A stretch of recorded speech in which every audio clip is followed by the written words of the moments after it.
Hey everyone, welcome back to the Grievance-It Podcast. I'm your host, Eric Kamara, the founder of E-MAGINE Labs LLC and creator of the Grievance-It App.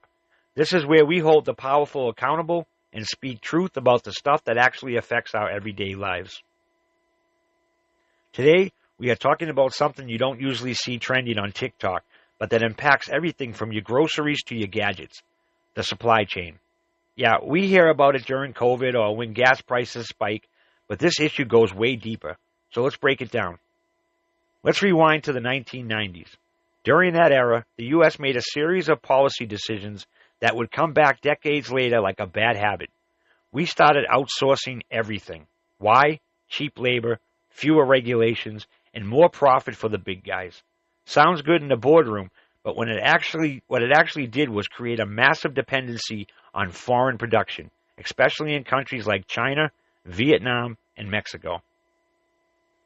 Factories shut down here in the States, jobs disappeared, we stopped making our own stuff, whether that was electronics, textiles, even basic medicine ingredients. And instead of being a country that produced, we became a country that imported. The logic was, why make it here when you can get it cheaper over there? And that all worked until it didn't. Fast forward to now. We're living in the aftermath of that decision. A single ship stuck in the Suez Canal, suddenly store shelves are empty. A COVID outbreak in one Chinese port, delays ripple around the globe. Add in natural disasters, strikes, political tensions, and boom, your Amazon orders delayed 2 weeks and your local grocery stores are missing half its stock. And here's where it gets even messier. Tariffs. We're now in a trade environment where tariffs are being thrown around like dodgeballs. And guess what? Tariffs are taxes.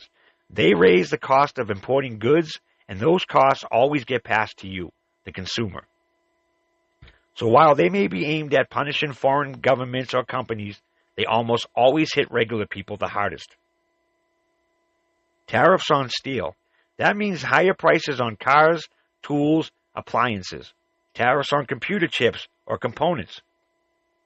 That drives up the cost of your phones, laptops, even game consoles. Suddenly, the decision to offshore everything in the 90s doesn't feel so genius.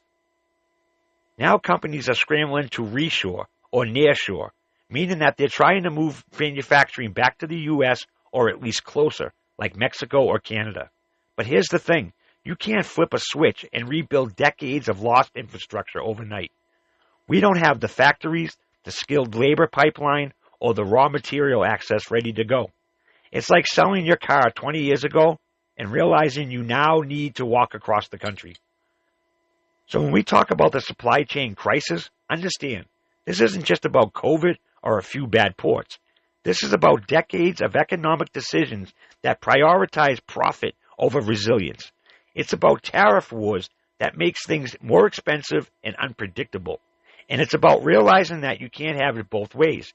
You can't gut your own industries and still expect things to run smoothly when the world gets bumpy. Now, what can we do about it? Here are some tips. Buy local when you can. Supporting local producers shortens the supply chain and keeps money in your community.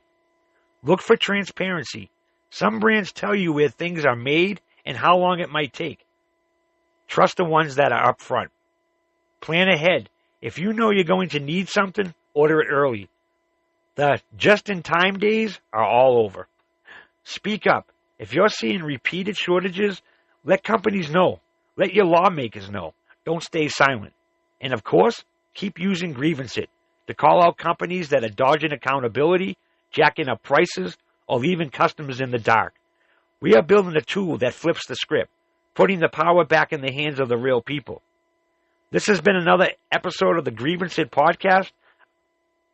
I'll see you next time, where we can dig more into the issues that they hope you ignore.